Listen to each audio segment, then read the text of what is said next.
Hello, everyone, and welcome back to another Cinema Vibes podcast. I am your co-host, Connor Van Sice, and I am joined today by Mr. Colin Bauer and Mr. Brian Dangler. Today we will be going over our best of the decades list. We have given ourselves enough time, about a month into 2020, to collect our lists. Due to time constraints, Colin Bauer will be going through his entire list immediately, and after that is done, me and Brian will be going 10 through 6 and so on. So, Colin, take it away. All right. Thank you very much, Connor, and thank you for allowing me to be on this podcast with time constraints. So my honorable mentions, I'm going to start there first for the entire decade, the 2010s. In no particular order. Mid-90s from 2018, I felt that was a great movie by Jonah Hill and was able to perfectly capture the essence of the 90s and what the 90s were all about. Definitely great performances. I think Sonny Solchik has a great career ahead of him. Moving into Argo, again, Ben Affleck with his films are really great. Really love the man's work. Definitely think there are a lot of great performances in Argo, and although it might not be the most historically accurate film out there, I think it still does a pretty good job at conveying a piece of history. Another one from 2012, The Perks of Being a Wallflower. Just a really solid movie. That's really all I got to say about that. I enjoyed it from start to finish. Moving forward, Deadpool from 2016. Ryan Reynolds is the ultimate Deadpool. We want nobody else to play Deadpool. And also just wonderfully directed, wonderfully well written, very funny. And the performances, besides Reynolds, were also really good too. Also from 2016, Sausage Party. That film was a riot to me, and again, just loved the comedy, loved the humor, loved the story actually of it too. Really felt like it was a great movie, a movie on from Toy Story as a kid to now this Sausage Party I did as an adult. Really cool. From 2014, Interstellar, another good one. Again, if Rian Johnson isn't my favorite director, then Christopher Nolan is.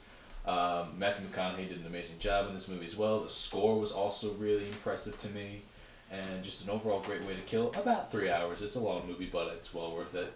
And I've also got my last honorable mention is Brian's all-time favorite movie, Baby Driver. Again, love the direction. Edgar Wright is fantastic as a director. Love the soundtrack and that overall score. Ansel Elgort, right, Brian? Elgort. Loved his performance. John Hamm in that movie is also fantastic. And Kevin Spacey as well. I think they all have great chemistry. So now I'm going to take you from 2010 to 2019, my top films of the year. Starting with 2010, The Town, again, another Ben Affleck film. I think this film does a really great job at telling you a great story and giving you a little snapshot look into Charlestown and how that whole neighborhood operates in Boston. I think the film is really authentic with its use of Boston accents. Also think Jeremy Renner was really solid to co-star and lead the film with Mr. Affleck as well. Wonderfully well written, wonderfully well shot. Again, the soundtrack really cool too. And again, I just love the story and performances in general. Then in 2011, we need to talk about Kevin. I liked the suspense this movie kind of gives you and how it tells its story. Tilda Swinton is really good in it as well, and also Ezra Miller. There's just a lot about we need to talk about Kevin that I just really liked. Honestly, I don't see any good faults with it. I think it's just got a strong narrative and it keeps going. In 2012, I chose Prometheus because I thought it was a great prequel to the Alien franchise and wonderfully shot and put together film by Ridley Scott. Definitely thought that the performances were really good as well. Loved the overall story. It wasn't more so about what Aliens and Alien 3 did. It was more so about xenomorph heritage and everything like that. It's also a good lead into Alien Covenant, even though that was a shit show. Pardon my French. 2013 is a bit of an odd year for me. I remember seeing some good movies in 2013, but I don't quite remember them because I really only seen them once.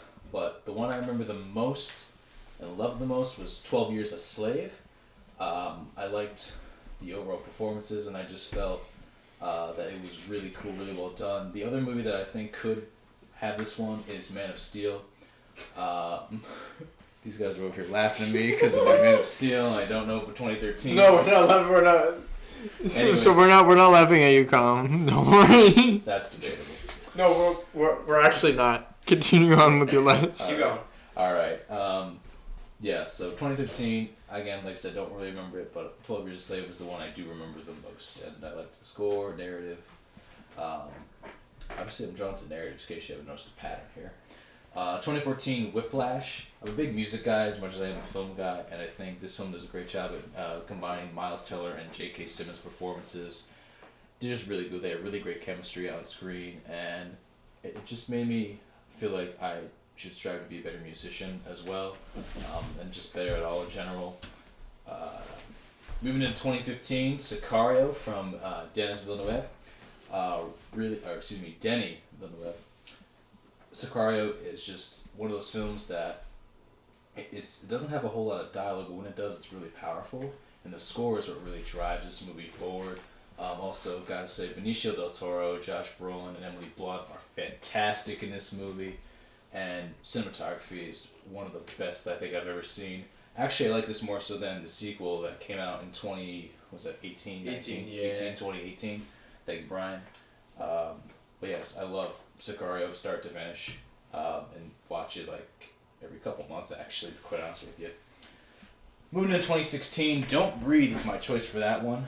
That, to me, horror films can get a little bit by the wayside and be cliche, predictable. For me, this one was actually more of a thrill ride start to finish. I feel like this film didn't know exactly what it wanted to be. Maybe that's not the best way to phrase it, but like there was definitely a way that it navigated itself that wasn't cliche. It really kept you on your toes, and that's what I really liked about it. Performances are really cool too. I just felt that the overall story and themes in it, and the camera work as well, were actually really well done and really well placed as well. 2017 is my favorite film of all time, Star Wars: The Last Jedi, directed by Mr. Rian Johnson, who also did Knives Out, Looper, and Brick, as we mentioned in an earlier podcast. Star Wars: The Last Jedi to me is unlike any other Star Wars film, and I think that's what really draws me to it. It's got a good story. It's more so dyadic in its approach. It really focuses on like two characters at these specific times, more relationships. The score is fantastic. I love the score to that movie. I think Mark Hamill has a great performance in it, as does Adam Driver and Daisy Ridley, and I could literally watch that movie all day, every day. I could talk about that movie for ages, but I'm going to restrain myself a little bit. Moving into 2018, it was a toss-up for me between Mid-90s and A Star Is Born, but ultimately I chose A Star Is Born because I had a lot more fun with that movie. I think I learned a lot as a director and a filmmaker from Bradley Cooper and watching how he put this movie together. I liked a lot of the symbolism that he used as well within the frame. I think Lady Gaga has a promising career ahead of her as an actress going forward, as does Bradley Cooper as a director. Also, the music was really cool. Definitely Shallow won the Oscar for Best Song. Really enjoyed that one. I still play the soundtrack every now and again. And that's also another film that has stuck with me since I saw it. So it's really cool. And finally, my favorite film of 2019 is Midsommar from A24 and Ari Aster. Since I've seen this movie, I have just been enthralled and have not stopped thinking about it and what it means. And I gave it a 9.5 when I walked out of the theater. When the extended cut came out, I saw it, and it was about a half hour longer than what was originally shown in theater, so it wound up being about 3 hours. And I walked out of the theater and I was like, that is a solid 10 out of 10 movie. And again, I still think about the story, what it means behind it, what is it really about, what is Ari Aster trying to convey. So if you can get me to still think about a movie after a year, 2 years, however long the time frame is, I'm going to continue to think about it. They're just showing me a blank board. I don't know why. But yeah, so that is my list. Guys, I'm going to head out here in a minute here, but anybody got any comments on my picks? Some interesting picks, to say the least. Some that I agree with. So. You had a very, your list was very diverse. And yeah, definitely a wide range of genres and vibes. Films and vibes, yeah. Yeah, vibes, yeah. All right, so we're going to take a quick break, but me and Brian will be back right after this. All right. Okay, we are back. Me and Brian are back. How are you doing, Hello. pal? You know, I'm doing pretty good. I'm pretty excited to say what I have to say for my films here. I have some good choices, for like majority-wise, like critical response and whatnot, and I have some mixed ones, which I'm curious to hear your opinion on. You know what? I'm always open to opinions. We both love movies. Yeah. So I mean, we've probably seen most of on each other's list. Yeah. So, do you want to start out with your honorable mentions? I will. So I won't delve too deep into them, but I'll obviously list them. So we have Sicario, which Colin mentioned as one of his best of the decade. I have Hacksaw Ridge, which is one of my favorite military Great pick. films of the decade. Kingsman: The Secret Service, the first one. 'Cause the second one's a little bit of a mess, but the first one is just solid top to bottom. Creed, which I feel like didn't get too much. That was so hard not to put in my. Yeah. It was so hard not to. Because like I had it because it was 2015, right? I believe so. I think it was 2015. There was like just two other films I think just edged it out, so it's like in the top 5 there for films in 2015, but good enough to make it to my honorable mentions. We have Blade Runner 2049, which is just simply one of the best sci-fi films ever made. But Agreed. with the year it came out, there's a movie that edged it out, and you'll hear from that momentarily. We have Logan, which is just one of the best superhero movies also of all time. Agreed again. And I'm pretty disappointed I had to put this in my honorable mentions, but for every year that these films came out, there were just a couple films better than each one of these, and that is John Wick 1 through 3. Let's be honest. This past decade was pretty insane for movies It was overall. It was packed, and just like that's one of my all-time favorite just franchises in general. And there's just for every year that each of the John Wicks came out, there was just a movie that was just better than it. But each one, it was pretty. If it didn't make my top 5 for the year, it was pretty close. And we have Dawn of the Planet of the Apes, which is first of all the best Apes movie in my opinion, and part of one of probably, I think in my opinion, the best film franchise of all time, which is a hot take, is the new Apes That is franchise. a serious hot take. Yeah. That is a mega hot take right there. Yeah. And one more, which I forgot to throw in, is Star Wars Force Awakens, which is probably in my top 2 for Star Wars films. Really? Yeah, Wow. it's up there. It's in like top 4 for me. Gotcha. All right. So those are some really solid picks. Yeah. Want to be lying? Yeah, pretty good. So I will start off mine with a 2017 movie called Call Me by Your Name. Okay. Really good. Timothy Chalamet is in it. Armie Hammer, who has the coolest name ever. Imagine being called Armie Hammer. Like Just- Armin Hammer. That's That's his name. Oh my It was lord. awesome. No, but really good movie. 2013, I have Her. okay. I really Joaquin Phoenix is great in it. From 2012, I have Moonrise Kingdom. I still have yet to see that. Wes Anderson. I have it on Blu-ray if you want to borrow it. Oh, okay. 2012, I have Django. Of course. It's so close to being in there, edged out by another good movie. From 2010, I have Toy Story 3. Alrighty. Really, really hard not to throw it in there. Agreed. From 2017, probably the biggest surprise from anyone who knows me really well is Baby Driver. Mm-hmm. So hard not to throw it in Yeah. there. It's like back and forth between the one I picked. And that one, yeah. 2016, I have Silence, Martin Scorsese. Oh, okay. It has Andrew Garfield and Liam Neeson. I And know. Adam Driver. So good. Ooh. It's probably hot take. I don't even know if this is a hot take, but Silence is the best shot Scorsese film. Really? Okay. Fight me about it. I have 2 movies from 2014. These are my last 2 honorable mentions. I have Birdman. Alrighty. Loved it. Fantastic. And I have Nightcrawler. Ooh, okay. With Jake Gyllenhaal. Solid. Very And solid. Not enough people talk about that movie. And So- it's a shame he didn't get at least nominated. Oh, for it. it's ridiculous that he didn't get a nomination. Yeah. It got a lot of nominations. I think he got like 3 or 4. Yeah. But the fact that he didn't even get a nomination for him is ridiculous because he carries that movie on his he back. used the best part, yeah. So, Do you want to Alright. start off with your 10 through 6? So, Sure. before we get into it, I will state that we just picked our favorite movie of each year to make our best of the decade. We didn't make a definitive 10. 10, So, yeah. we don't have an actual top 10. We have 10 movies that were our favorite. of yeah, the decade. going from 2010 to 2019. So, we will start at 2010 Alright. and going to 20. 2016, did you want to go to? 2015 or 2016? 2014. 2014? Okay. Cool. Alright, do you want to start or do you want me to start? You can go ahead. Go ahead, Alright. So for 2010, I had to look up what movies came out in 2010. That was so hard. It was honestly so it was hard to so look up hard. 2010 movies. Because going from 2014 and back, I completely forgot what came out those years.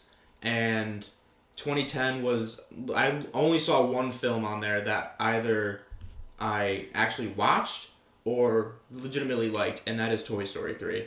I think not only is it the best Toy Story film ever made, it's just simply one of the better animated films. And one of the best endings of the decade. One of the best endings. It should have ended the Toy Story franchise. I like 4, but it wasn't needed. 3 doesn't even compare. Yeah. You can't compare them. And I agree. And this was so hard not to put on my list. Toy Story 3, emotionally, the emotional impact of that ending. And I will be open about this. I cried. I did too. I still cry at I that did ending. too. So it's so powerful. It is. How can you care about toys that much? Exactly, and that's what should have ended the Toy Story franchise. But I don't know, what are you gonna do? So, what was your 2010? My 2010 was, let's see, Inception. Okay. Christopher Nolan. I watched it, I think, a month ago because it was added on Netflix. Thank you, Netflix, for constantly updating your streaming service. No, I mean, what is there to say that hasn't already been said? It holds up insanely well. Like, the visual effects are great. Leonardo DiCaprio puts in one of my favorite performances from him, and I think he deserved a little more recognition and love on that. But no, overall, I think Christopher Nolan bursted onto the scene once again with this fantastic, like, futuristic, mind-bending thing. And it's just fantastic.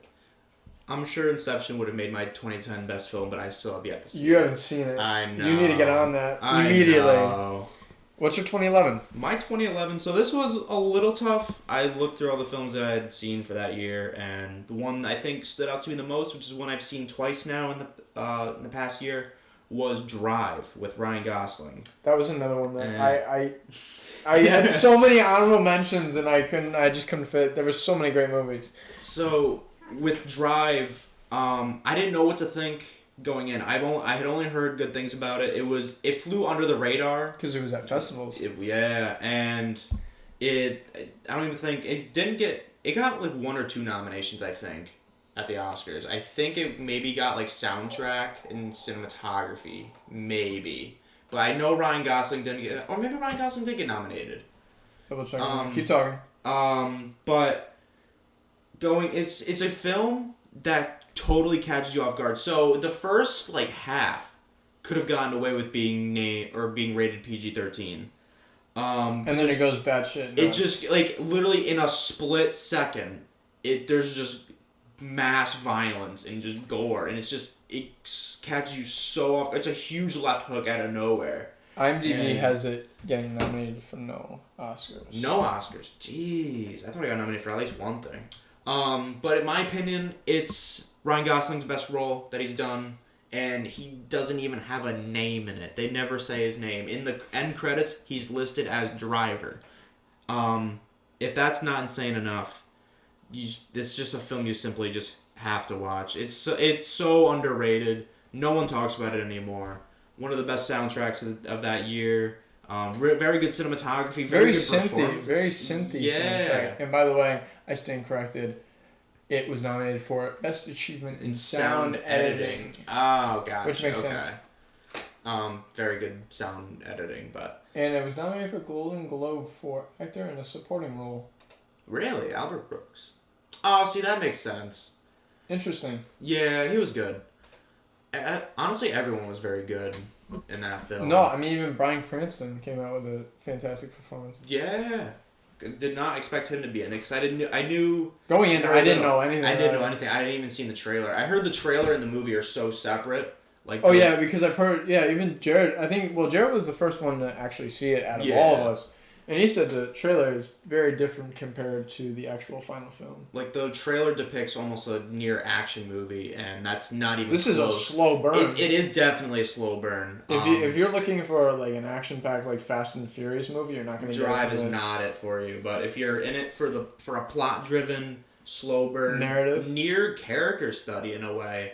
Yeah, I would definitely say it's a character study. 100%. I would totally go for Drive. And it's not even that long. It's like just clocks in under 2 hours, I think.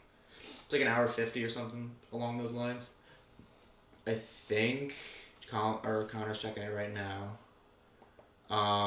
But it's It deserves a lot more love. It And it's total- an hour and 40 minutes. hour and 40 minutes. See, it just hits feature length.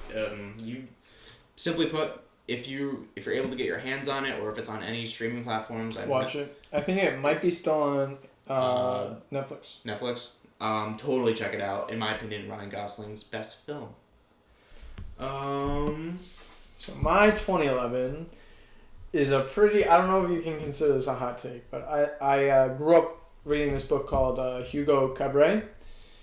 Great book and wonderful picture and illustrations in it, which really helped me love the book more because I was more of a picture person. Mm-hmm. I learned that way better.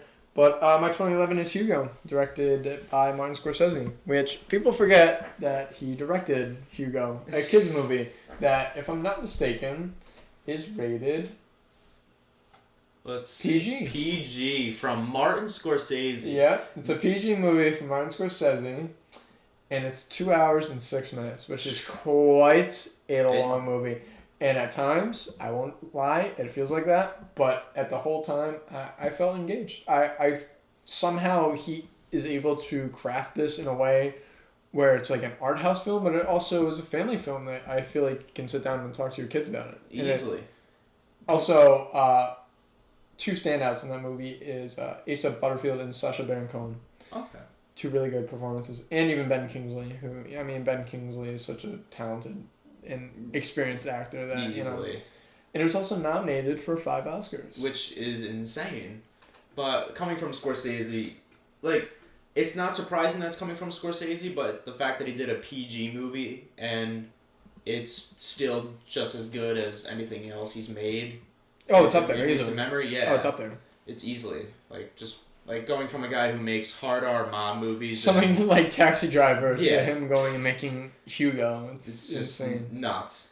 What's your 2012? My 2012 is what I saw. It's a film I rewatched recently for a third time, and I've thought more on it. And not only is it one of this certain director's, or probably this director's best movie, it's in my top 5 movies of all time, and that is Django Unchained. It's so good. This film is a ride. I watched it, so believe it or not, when I sent you the picture the other day, that was the first time I ever watched it full through. Really? Because it's a very, very long It is a movie. long I think it's, movie. 2 hours and 50 minutes? Very, very close to that. Yeah, it's near 3 hours. It's long, but You have to take out a big chunk of your day to sit down and watch it. But in my personal opinion, it never slows down. It has its character building moments, but not once did I feel bored. Not once was I, wow, this is kind of, dragging, but never once did I feel like that it was a 3-hour movie, especially after 3 viewings. I think it's 2 hours and 47 or 2 hours and 49, or 2 hours and 49 minutes. 2,000. 2,000 Wow. minutes. At 2 hours and 49 minutes, it feels like a 2-hour movie, in my opinion. And it's super. I honestly think it's one of his more stylized It movies. easily is, yeah. And it's insane that he didn't get the amount of backlash No. that I thought he would get It was- at the time.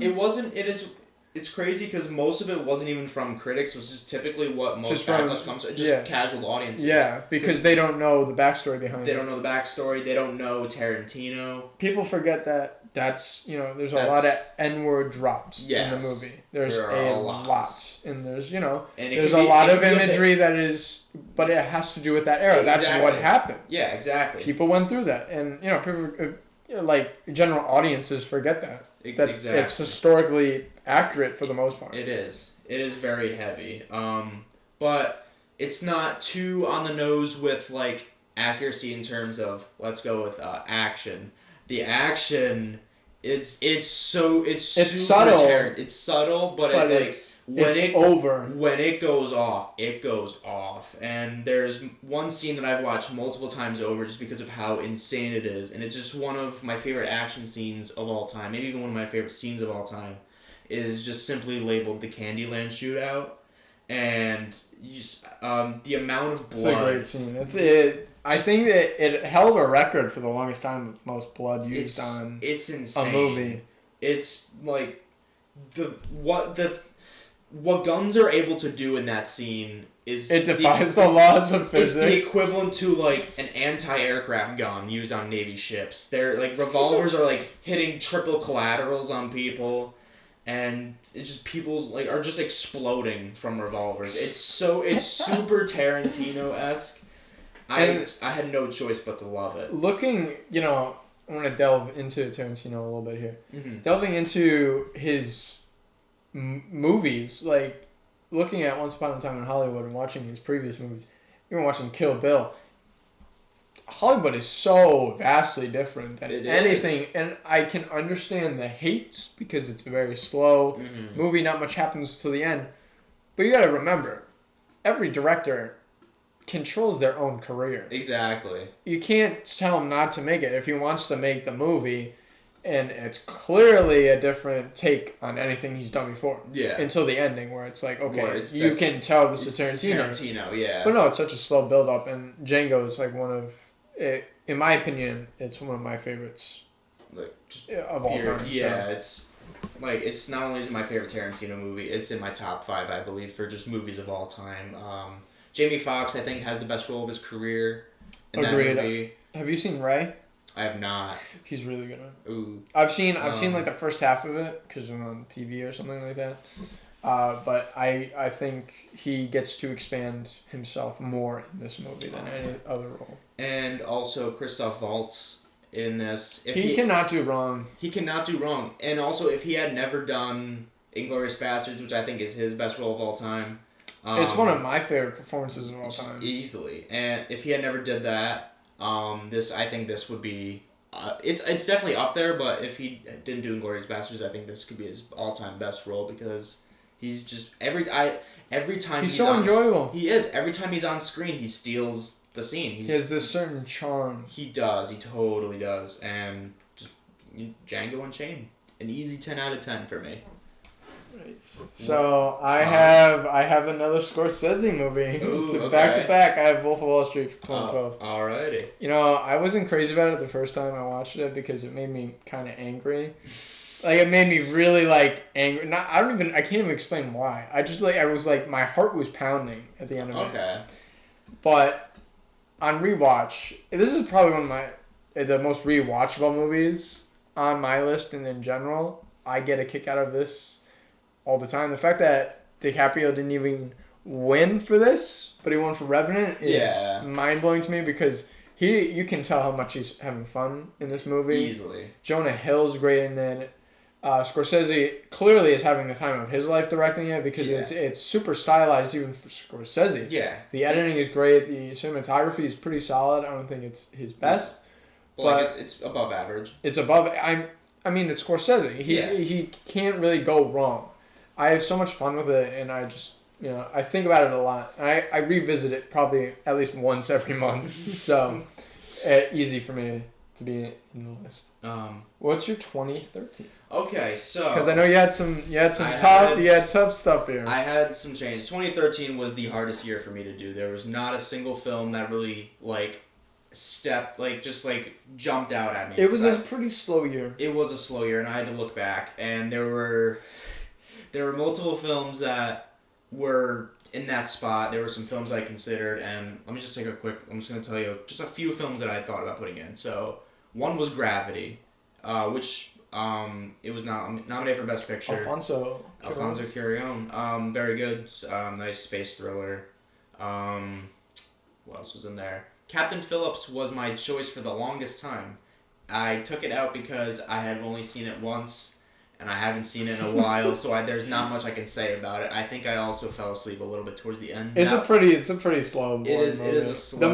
The middle is where it picks up, and then it's for 10 minutes, and then. And then this one because out of any 2013 film, I have seen this one the most. It's not in there, but just based on how many times I've seen it, I almost consider putting it in, and that is Fast and Furious 6. Because first of all, it's my favorite Fast and Furious movie.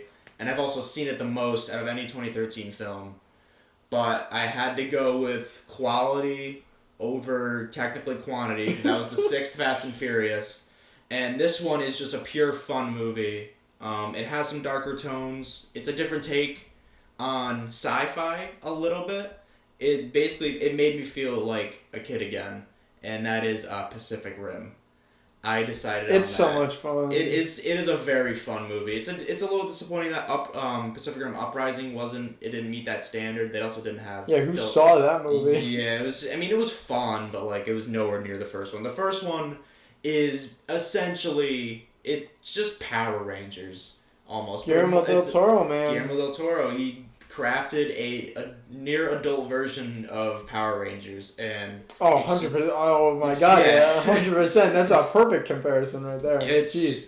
It's just giant robots fighting giant monsters, and it's fun to watch. It's absolutely fun. And it's not cheesy. No, it's not cheesy. The CGI is It's also very superb. good. It's Oh my crazy God. how much better that one is compared to 2018's. Oh, Pacific Rim Uprising. it looks horrendous. It does look very bad. I don't know if they used a different company or something, or they just didn't have enough money. Del Toro wasn't also on board with Yeah, that that's true. either, I don't so- even think he produced it. So. No, he was completely. I think he was working on Shape of Water at the time.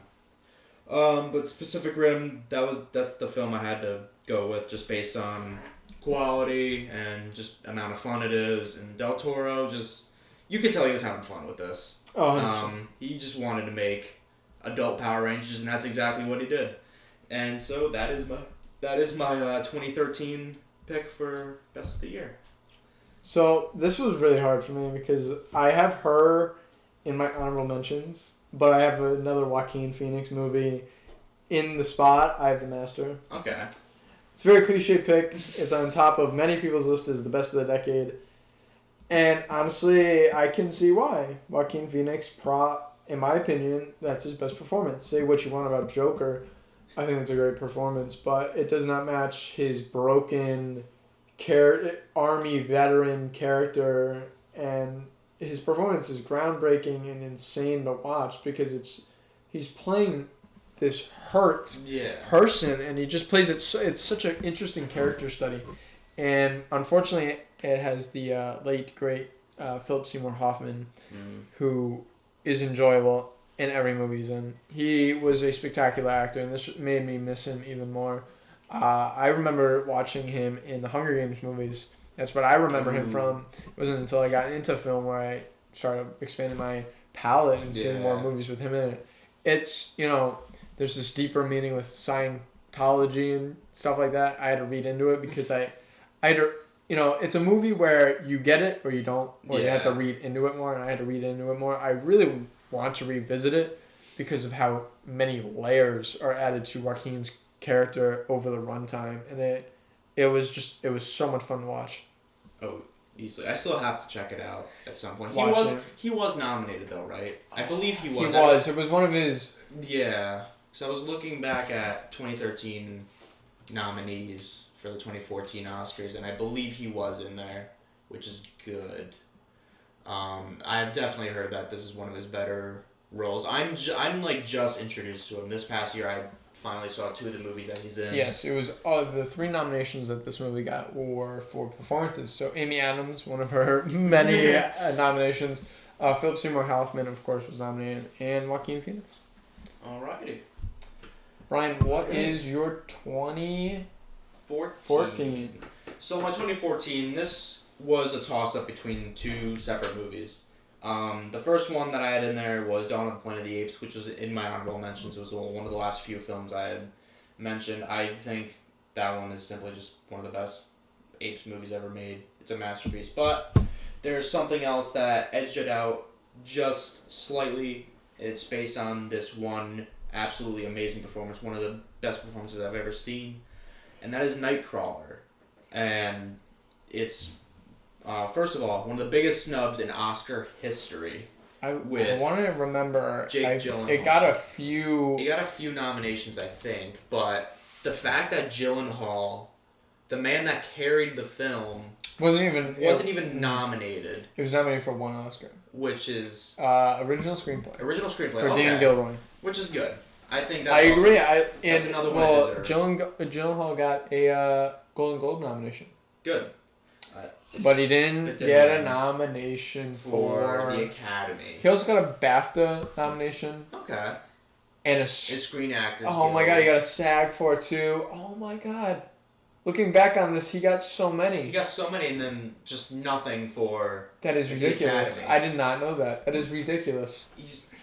That just goes to show you how amazing this performance is. This is also. That just shows you how many movies the Academy voters actually watch. Yeah, exactly. And this is another character study film, like similar to Drive in a way, but this one's focused more I on mixed those two up quite frequently. I won't even. They're completely different movies, but completely I different mixed. movies, but like they're also They have this similar vibe. feel, yeah, yeah. feel to them. exactly. Even with the way that they're shot and the way it's that shot and in colors too. Yeah. The color palette. it's very similar. I mixed them up when I first saw both of them. But just Nightcrawler's edge, like I said, it just edged out Dawn, and Jake Gyllenhaal puts on performance of a lifetime. It's definitely his best performance of his career. I think. I don't think he's matched up with anything yet. But yeah, Nightcrawler's my best of 2014. Solid pick. For my 2014, and it's from my favorite director. It's from Wes Anderson. It's Grand Budapest Hotel. Okay. Honestly, this is one of my favorites of all time. The first time I watched this, I was amazed at the color. I was amazed at the cinematography. I was amazed at the amazing score by, I think it was Alexander Desplat. Who's very good at what he does. Oh, he did 100%. something recently, I think. Don't quote me on that. I think he did. And this was a part of the 2014 run where there were so many movies. Oh my god, 2014 was Yeah. probably one of the best. Best of the decade. For So films. it got nominated for 4 Academy Awards. And, no, it won 4 Academy Awards and was nominated for 9. Jeez. It won original score, production design, makeup and hairstyling, and costume design. Okay. So, yeah, Alexandre Desplat has done. Desplat. He did something recently. I thought he. Oh, he did Little Women. Oh, okay. So that makes sense. Yeah. That makes sense. He's also doing The French Dispatch, which is another Wes Anderson movie that's coming out in 2020. Good on Anderson for getting him back. Wait, he's doing Black Widow too? Is he? Wow. All right, because that's gonna. Okay, have a good, then. That's gonna have a good score. No kidding. All right then, I learned something new every day. But no, back to Grand Budapest. Performances in it are ridiculously good. Ralph Fiennes, best performance to date. I feel like. Personally, I haven't seen a whole lot of his filmography, but it's just superb looking. It's shot. I wouldn't say it's 9:6, but it's shot in this kind of smaller aspect ratio, and it just adds to it. It's something like The Lighthouse. It adds to the feel of it because you feel like you're in this world. And Ralph Fiennes is great in it. What's his name? I forget the kid's name, but he's really the guy who plays Zero's in it. And Oh, okay, yeah. the cast is nuts. Adrian Brody, William Dafoe, Jeff Goldblum, Harvey Keitel, Jude Law, Bill Murray, Edward Norton, Cerise Ronan, Jason Schwartzman, Lea Seydoux, Tilda Swinton. Stacked. And it goes on and on. Wes Anderson, honestly, could get... He has the amount of talent and love from everyone. He could get anyone to do his movies. And it's ridiculous. He could get Joe Pesci out of retirement again and get him in there. But no, honestly, it's so good, and I love it. You should really check it out. I know I need to. I want to check out more Wes Anderson stuff. Like last one I saw was his most recent one, I Love Dogs. Which I wasn't a huge fan of. Yeah. Personally, I thought it was okay compared to Fantastic Mr. Fox, which is fantastic. Yeah. Oh my god, so good. Compared to that, I wasn't a huge fan of it. Yeah. What's your 2015? Because I think we have the same exact one. I think so. So for my 2015, I picked simply just one of the best action films ever made. Tell me. It is Mad Max Fury Yep, Road. and we'll talk about this duel together because mine for 2015 is also Mad Max Fury Road. There's no competition for the movie. If you're a film fan, if you're a fan of anything in general, I have not talked to one person that didn't like this movie. Exactly. It's just... Oh, who directed it? It was George Miller. George Miller, who's like 90, and he directed it. making stuff left and right. And he crafted not only a beautifully shot masterpiece, but just on the edge of your seat. it's just Joyride. Stop. It really doesn't, and it's really just one long scene of a car chase. Easily. But it works. Tom Hardy. Like probably his best. But he doesn't say He much. doesn't say much. Yeah, exactly. It's Charlize Theron's best performance of her career. Oh, easily. Oh my God. As Imperator Furiosa. That got nominated for a lot. It got the most nominations out of any film, I think. A film like this, which I did not expect to go like. It won 6 Oscars. Yeah, which is insane. It's a film like after the Academy leads you on to believe that they will never nominate insane action movies with good plots anymore. Yeah, but then you look at this and it got nominated for 10. Which is nuts. I think it was the best, or like that was the most nominations for any film that year. Yeah. So it didn't win Best Picture though. Did not win Best Picture, but the fact that it was even nominated is Spotlight won that year. Yes. What else was nominated? We got Brooklyn, Room, The Martian, Revenant, Big Short, and Bridge of Spies. Which we're not even gonna get into that movie. No, but honestly, it's so much fun. It is just fun. Even on repeat viewing, it just gets better and better. And the fact that most of it, I'd say at like 70% of the film is just practical. Driving. Yeah, driving. It's practical. And like the most CGI used in one scene was like maybe for like a 3 or 4 minute scene, the sandstorm. My man had a flaming guitarist on the top of a truck in real life, and none of it was CGI. Nope, not barely any of this movie was CGI, and it is ridiculous how good that looks. It's just like the color is so bright for a movie that's like dark in such a dreary setting. It's like colorful in a way. It's bright. It's like nice to look at. Which it easily should not have been, but none of this should have worked. No, none of it should have worked. Honestly, none of it should have worked, but it worked. But it all worked, and considering it was the 4th film in this Mad Max franchise, where I haven't seen. The first 2 are good. The third one's probably the worst. Yeah, I've heard the third one is Beyond Thunderdome is a classic. That movie's so good. But Fury Road is just like it's a film that you do not have to see any of the other Mad Max movies to see. Oh yeah. To enjoy this one, which is nuts. I don't think I think it takes place in the same world, but none of it really ties in. It doesn't tie in, no. No. But Mad Max Fury Road, just simply put, one of the best action movies of all time. Brian, what's your 2016? 2016 is my all-time favorite animated film. Kubo and the Two Strings. So good, man. It was so hard not to put on my list. It's just, like, I understand why Zootopia won Best Animated Feature Film. That's really good. Yeah, it is very good. I don't think it compares. No, yeah, it was tough for Kubo to take over that one because Zootopia had all the critical recognition, it had a much wider audience viewing it. But Kubo, simply put, first of all, it's original. It's very original. The art style is we don't get too much of it nowadays with the claymation kind of style. No, that's definitely died off. Yeah, it's definitely died off. Isle of Dogs is like the last time we'll probably get that for a while. Because Wes Anderson refuses to do at full animation. Like full animation, he loves. And I think he has a lot of input and say in how they move. So. And the man that crafted this whole thing, Travis Knight, one of the most underrated directors working today. He's so good, man.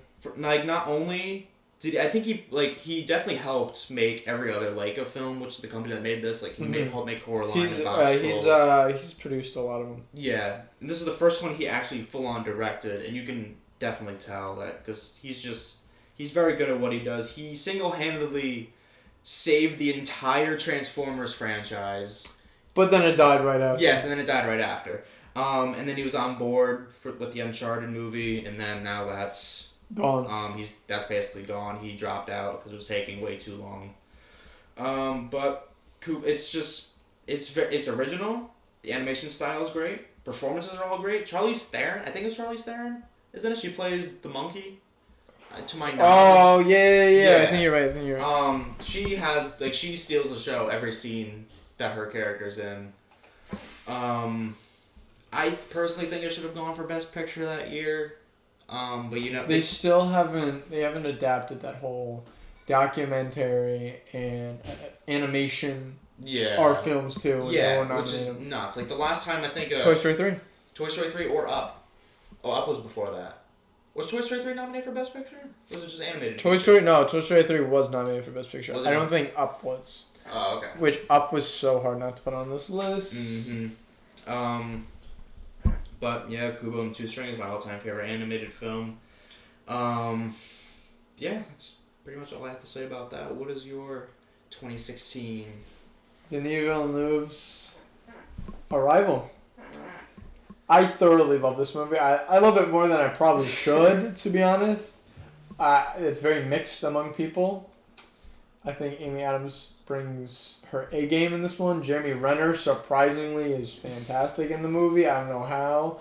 I'm very mixed on that man overall, not just as an actor, just in general as a person. Yeah. He's a very odd person. But no, honestly, this is the fact that Denis Villeneuve has come up with these original ideas and also adapt, like something like Blade Runner, is insane. I don't think he's made a bad movie. I think Enemy is probably his worst, but even then, that is still. Well, it's based off a book. He loves adapting things. Yeah. I think this might even be adapted from a book. Yeah, I could totally see it being adapted. Yes. It was adapted? Yes. Okay. Mm-hmm. A book called Story of Your Life. Okay. Written by Ted Chiang. No, but honestly, he loves adapting things, and clearly he should keep doing it because he's great at it. And this is just another thing to add to his resume. I thoroughly enjoy this concept of these aliens coming to just communicate, and it's like they don't hurt anyone, but it's just them communicating with an outside source. Yeah. And there's a much deeper meaning, and I haven't watched it in a while. I think I've watched it like twice since it's come out, but 2016 for me, Arrival was an easy choice. Oh, easily. Brian, your 2017 pick. My 2017 pick. Which, it was no question. in all honesty, might be mine as well, but we'll talk about it equally because we both love it. 2017, there was no. This is the easiest film to choose. It's just my all-time favorite movie. If you didn't hear it before, you'll hear it again. It is Edgar Wright's Baby Driver. So much fun. It's just words cannot describe how fun this movie is. Start to finish. This movie, it's first of all, I'll cover this in a second. It covers many genres, which I did not expect going in. Oh, it's like nonstop fun without it being too crazy. Every performance not only they have their spot in the film where they feel necessary to be there. Everyone does an amazing job. Everyone's on their game. They all, you can tell they all care. Even like the big names like Jamie Foxx, John Hamm, Kevin Spacey, they all care about this film. Edgar Wright, you could tell like he was just having an absolute blast. He said this is like one of the films he was taking the longest to work on, just script wise. And there's a second one coming. And there is a second one officially. Like the script is finished.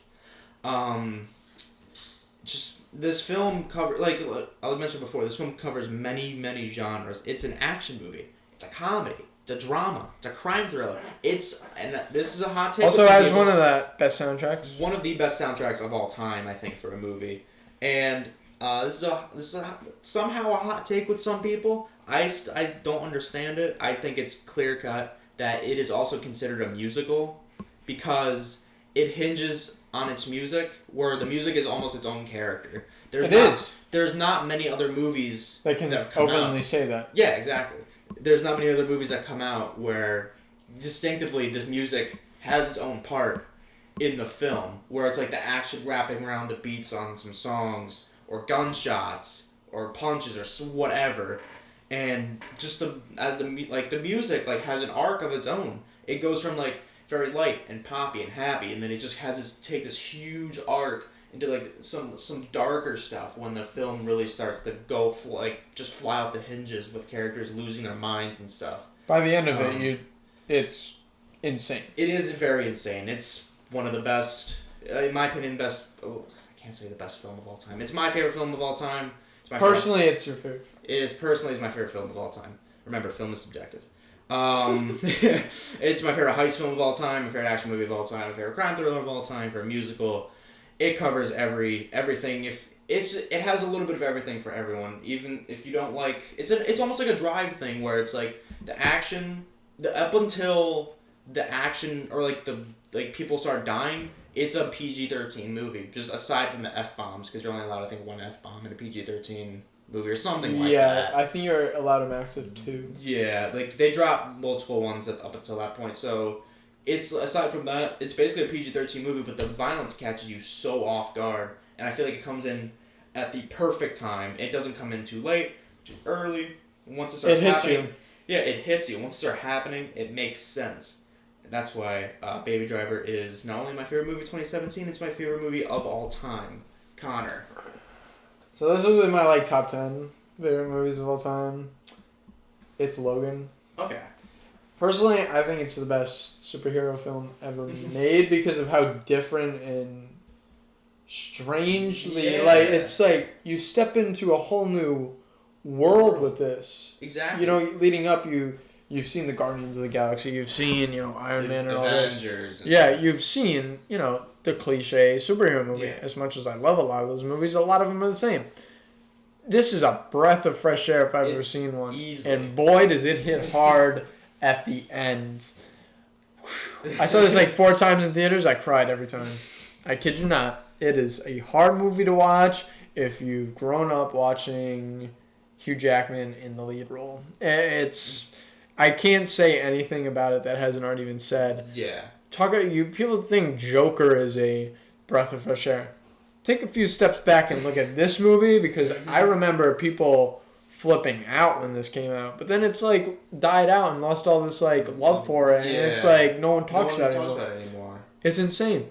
It's ridiculous, and it deserves so much more love. Did it win original? Well, not original. It did not win anything, and it was not nominated for any acting awards.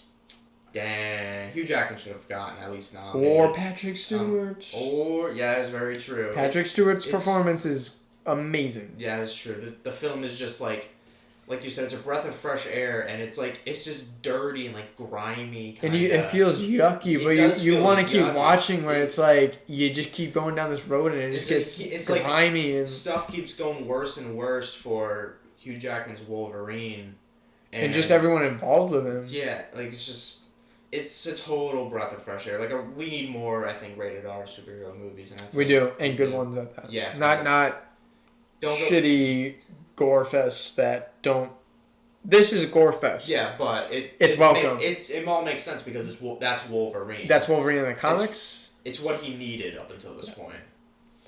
What's your 2018? Okay, so my 2018, I have a 3-way tie.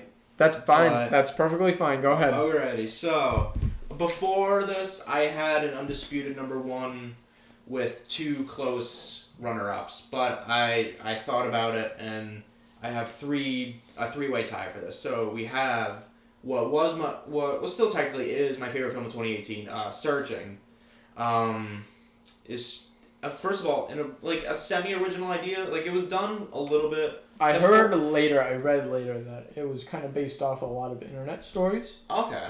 Which makes sense. Yeah, exactly. And its format it uses I've never seen before with a film. All on the computer. It's something I don't know if you've seen Unfriended. Unfriended, exactly. I think that was the first film to do that, and then Searching took a different route with it. Next film up, we have Widows. Widows is just... I think I mentioned this before on another episode with... when I had this as my recommendation. It's just this... It's first of all, it's a heist movie. It's an all-women heist movie, which we don't really get often. We don't get that at all because no one in Hollywood wants to make it. They don't want to make it. Steve McQueen said, "You know what? I'll go and make it." And you want to know something? He crafted one of the best films of the decade, because it's obviously it's my best film of 2018. But it got no Oscar buzz. It had a little bit for maybe 2 or 3 weeks of its release. Then it lost everything. Didn't get nominated for a single thing. It's one of those movies that just lost all its momentum within a month's period. Yeah, and it doesn't make any sense. Everyone has they have their own. What am I trying to say here? They all stand out in their own way. Daniel Kaluuya, he's not in it for too long, but when he's there, he's a total menace on screen. He was one of my favorite parts of that whole movie. Colin Farrell does very good in it as this. God, he's playful such figure. an underrated actor. He is such an underrated actor. He has such a wide range. Cynthia Erivo does very good. I forgot some of the other actresses. Viola Davis. Viola Davis, yeah, she is the main lead. She's probably the best performance in that. The fact that she didn't get nominated out of anyone is just bonkers. She should have gotten nominated. I love that word, by the way. Bonkers. Bonkers. And the last one is one of the biggest surprises, not only of the year, but of the decade. Into the Spider-Verse. Oh, 100%. I remember watching that trailer the first time. I'm like, why? Yeah, What? This is going to be terrible. Like, the animation style it shows, like, it almost gives you a headache a bit. And, like, in the trailer. But then you get used to it, and you're you like, get used to oh it. my Like, God. this is You're like in beautiful. a trance. Yeah, it's beautiful to look at. It's never been done before. It's a comic style animation. They've never done anything like this on screen. And the fact that they used Spider-Man to do it for the first time is great. He's my all-time favorite superhero. And this is original idea with all these different Spider-Man characters coming in for the plot.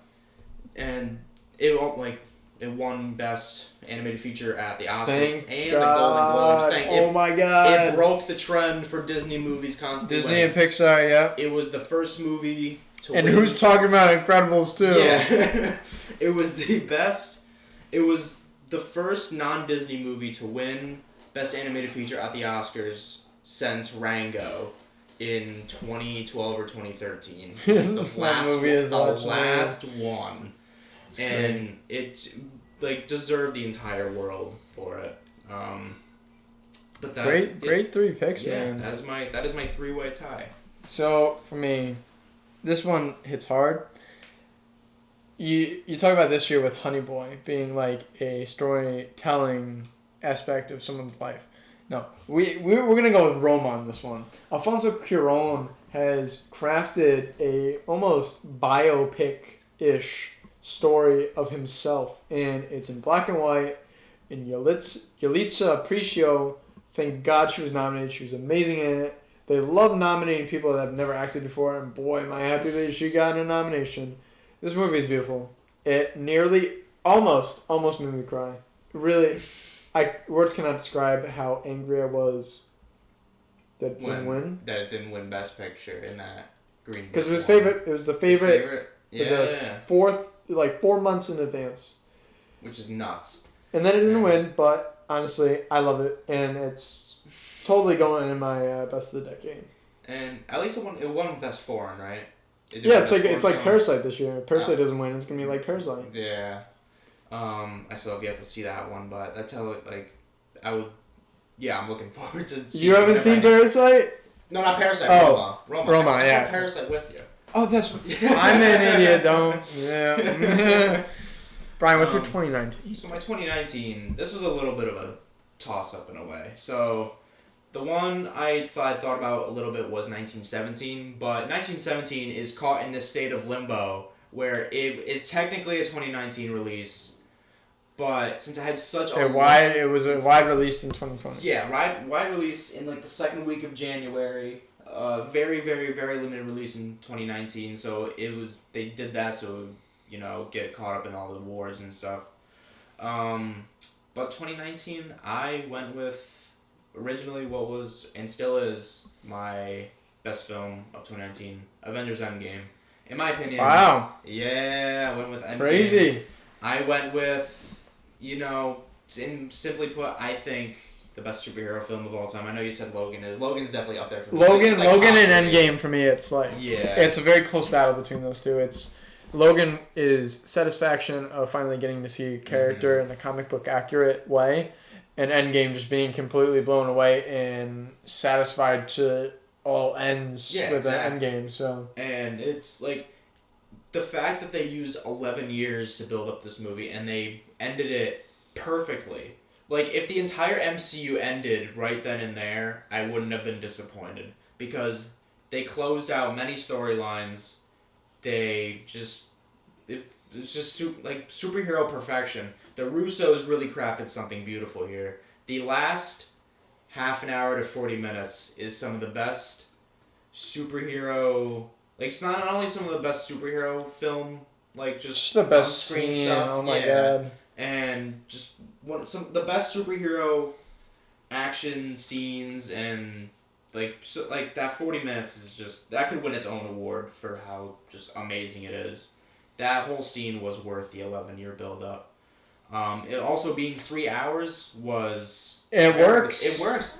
I don't know how, but it does. So now anytime a franchise uses multiple years to build up a franchise, they now have no excuse to not make it 3 hours because they pulled it off. The Russos proved it could work, and it absolutely did. I was never bored for a single second. People complain about the time traveling scenes, how they can be a bit of a drag. Just sit back and enjoy the show, man. Exactly. You don't. Sure, you can complain all you want.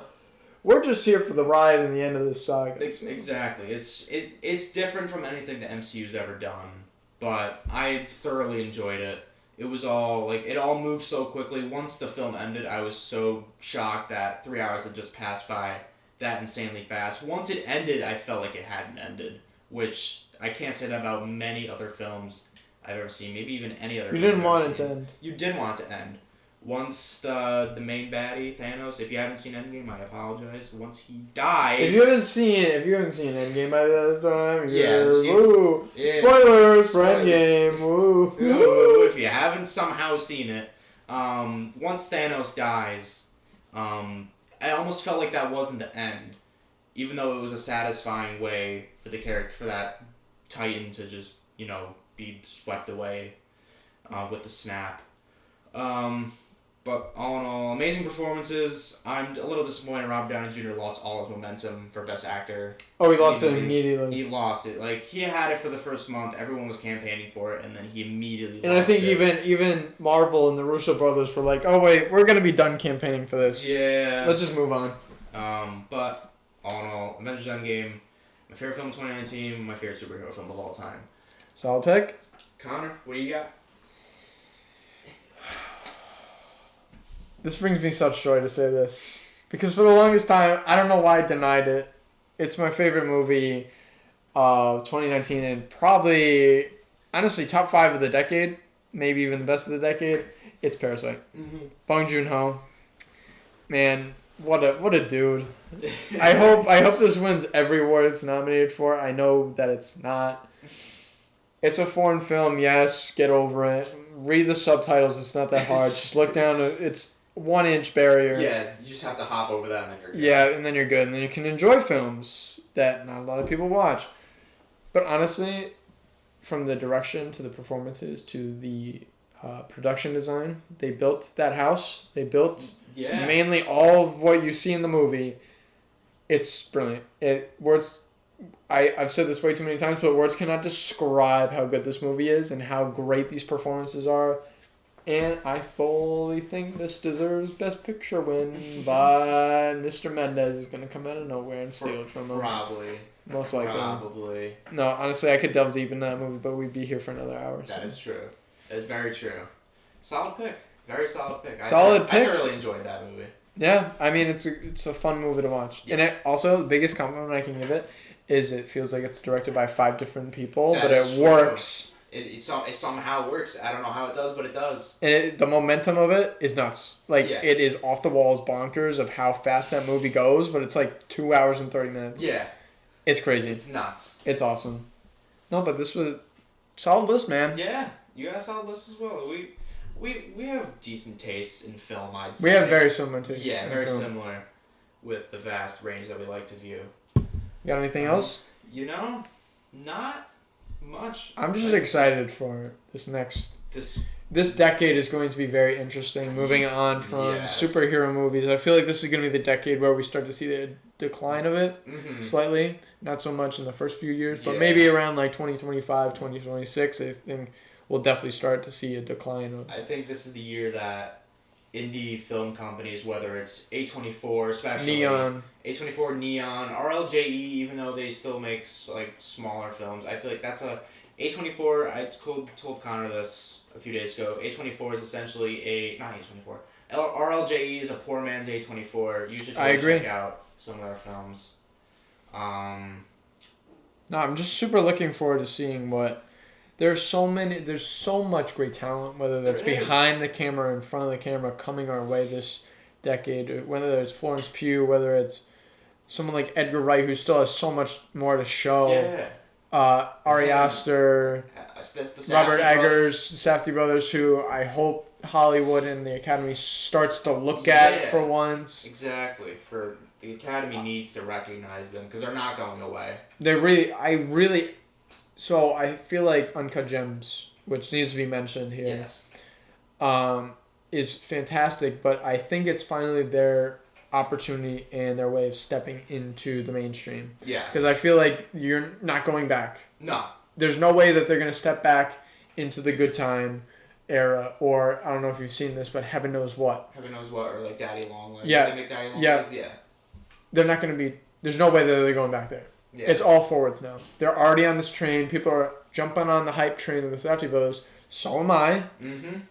I think a lot of people are. So I'm just so excited, man, because we have a lot of young talent coming in. We do. Directors wise and Actor wise. man, it's gonna be a It's an hell of a decade. It's an exciting time to be a film fan. Very, definitely very say. much. So after coming off a very odd decade Yeah. of film, Up and down. up and down, you had a lot of bad films. Yes, a lot of bad films, but also Some of the spectacular best, like yes. masterpieces and like we just mentioned with our whole every year naming best film. making this list was impossible. It was, yes. Because there are 5 or 6 movies for every year. That could have been considered for what we wanted to talk about. But I mean, until the next time, guys, this has been Conor Ice. and Brian Dangler. Look out for some more stuff. This was recorded on Oscar Sunday, so definitely check out the live stream on the day or after. It will be up on the YouTube page and on Facebook at Cinema Vibes. All right, guys, have a great one. See ya.